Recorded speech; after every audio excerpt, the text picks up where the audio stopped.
জিলহজ মাস আসছে, আমাদের মুসলমান হিসাবে জিলহজ মাসের কিছু করণীয় আছে। জিলহজ মাসে মুসলমানদের জন্য কিছু ফরজ বিধান আছে, কিছু ওয়াজিব বিধান আছে, কিছু মুস্তাহাব নফল বিধান আছে। আমরা এই জিলহজ মাস যখন শুরু হয়, জিলহজ মাসে আমাদের নফল কিছু আমল আছে। তার ভিতরে একটি হচ্ছে জিলহজ মাসের প্রত্যেকটি দিন 1 থেকে শুরু করে 9 তারিখ পর্যন্ত রোজা রাখা। বিশ্ব নবী সাল্লাল্লাহু আলাইহি ওয়াসাল্লাম বলে, জিলহজ মাসের 9 তারিখ পর্যন্ত প্রত্যেকটা দিনের রোজা, এক একটি রোজা 1টি বছর রোজা রাখার সমান। সুবহানাল্লাহ বলি। জিলহজ মাসের দ্বিতীয় নফল ইবাদত হলো রাত্রিবেলা ইবাদত করা। বিশ্বনবী সাল্লাল্লাহু আলাইহি ওয়াসাল্লাম বলেন, জিলহজ মাসের প্রথম 10 দিনের প্রত্যেক রাতের ইবাদত লাইলাতুল কদরের সমপরিমাণ সওয়াব আল্লাহ তাআলা দান করবেন। সুবহানাল্লাহ। তৃতীয়ত, জিলহজ মাসের শুরুতে বিশ্বনবী সাল্লাল্লাহু আলাইহি ওয়াসাল্লাম বলেন যে তোমরা তোমাদের নখগুলো, চুলগুলো আছে, এগুলো জিলহজ মাস শুরুর আগেই কাটবে এবং কুরবানির পরে আবারও এগুলো কর্তন করলে কুরবানি করার সওয়াব আল্লাহ তাআলা তোমাদের আমল নামায় দান করবেন। তাহলে এটা একটা নফল ইবাদত করা যায়। এরপরে জিলহজ মাসে বিশ্বনবী সাল্লাল্লাহু আলাইহি সাল্লাম বলেন, বেশি বেশি তাসবিহ তাহলিল পাঠ করা, ফিহিন্না মিনাত তাহলিল ওয়া তাহমিদ ওয়া তাকবীর, বেশি বেশি কালিমা সুবহানাল্লাহ আলহামদুলিল্লাহ, এই জিকিরগুলো বেশি বেশি করা জিলহজ মাসে। এরপরে জিলহজ মাসের ওয়াজিব কিছু আমল আছে। তার ভিতরে একটি হলো জিলহজ মাসের 9 তারিখ ফজর থেকে নিয়ে 13 তারিখ আসর পর্যন্ত একটা তাকবীর আছে। কথা বলেন ঠিক কিনা? তাকবীরটি কি? আল্লাহু আকবার, আল্লাহু আকবার, লা ইলাহা ইল্লাল্লাহ, আল্লাহু আকবার, আল্লাহু আকবার ওয়া লিল্লাহিল হামদ। এই তাকবীর বলা জিলহজ মাসের 9 তারিখ ফজর থেকে নিয়ে 13 তারিখ আসর পর্যন্ত এই তাকবীর বলাটা ওয়াজিব। তাহলে জিলহজ মাসের এটা একটি ওয়াজিব ইবাদত। জিলহজ মাসের দ্বিতীয় ওয়াজিব ইবাদত হলো কুরবানি করা। আমরা মুসলমানেরা কুরবানি করে থাকি। বিশ্বনবী সাল্লাল্লাহু আলাইহি ওয়াসাল্লাম যে বিধান দিয়েছেন, আল্লাহ তাআলা মুসলমানদের উপরে কুরবানি করার কথা বলেছেন, এটা হচ্ছে মুসলমানদের জন্য একটি বড় ত্যাগ। কারণ এই কুরবানির শুরুর যে ইতিহাসটা ছিল সন্তান জবাই করার ইতিহাস। কথা বলেন ঠিক কিনা? হযরত ইসমাঈল আলাইহিস সালামকে ইব্রাহিম আলাইহিস সালাম যখন স্বপ্নে দেখলেন কুরবানি করতে, জবাই করতে, ইসমাঈল আলাইহিস সালামকে নিয়ে কুরবানি করার জায়গায় গেলে আল্লাহ তাআলা ইসমাঈলের পরবর্তীতে দুম্বা ইব্রাহিম আলাইহিস সালাম কুরবানি করে।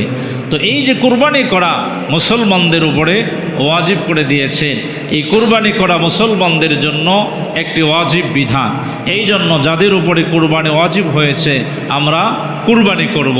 কুরবানি করতে হবে, কারণ বিশ্বনবী সাল্লাল্লাহু আলাইহি ওয়াসাল্লাম বলেন, যে ব্যক্তির সামর্থ্য আছে কুরবানি করার কিন্তু কুরবানি করলো না, বিশ্বনবী বলেন, মা ওয়াজাদা সাআতান আন ইউযাহিয়া ফালাম ইউযাহি ফালইয়াহজুর মুসাল্লানা। যে ব্যক্তির সামর্থ্য আছে কুরবানি করার কিন্তু কুরবানি করলো না, ওই ব্যক্তি যেন ঈদগাহে না যায়। তাহলে এটা একটা বড় বিধান। এই জন্য যাদের সামর্থ্য আছে তারা অবশ্যই কুরবানি করবে। এরপরে এই জিলহজ মাসের একটি ফরজ বিধান আছে, যেটাকে বলা হয় হজ। কথা বলেন ঠিক কিনা? হজ আল্লাহ তাআলা ফরজ করে দিয়েছেন। আল্লাহ রাব্বুল আলামিন বলেন, ওয়ালিল্লাহি আলান নাসি হিজ্জুল বাইতি মান ইসতাতাআ ইলাইহি সাবিলা। আল্লাহু আকবার। আল্লাহ তাআলা বলেন, যাদের সামর্থ্য আছে আমার ঘরে যাওয়ার জন্য, ওই সমস্ত ব্যক্তিরা যেন পায়ে হেঁটে সাওয়ারি হয়ে আমার ঘরের তাওয়াফ করে। হযরত ইব্রাহিম আলাইহিস সালাম যখন কাবা শরীফ নির্মাণ করলেন, কাবা শরীফ নির্মাণের পরে আল্লাহ তাআলা হযরত ইব্রাহিম আলাইহিস সালামকে বললেন, ও পয়গম্বর, আপনি মানুষদের মাঝে ঘোষণা করে দিন, মানুষদের মাঝে ঘোষণা করে দিন, তারা যেন আমার ঘর তওয়াফের জন্য আসে।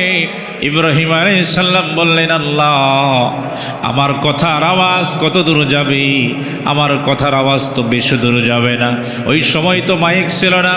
আল্লাহ তাআলা বললেন, ও পয়গম্বর ইব্রাহিম, আমি আল্লাহ তাআলা তোমাকে আদেশ করেছি, তুমি মানুষের মাঝে ঘোষণা করবে, আর তোমার আওয়াজ মানুষের কানে পৌঁছে দেওয়ার দায়িত্ব আমি আল্লাহর। সুবহানাল্লাহ।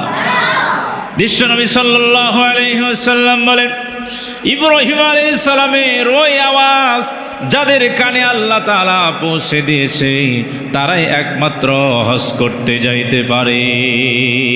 সে হজ, এটা একটি ফরজ বিধান। যাদের উপর আল্লাহ তাআলা হজ ফরজ করে দিয়েছে, তারা অবশ্যই হজ করবে।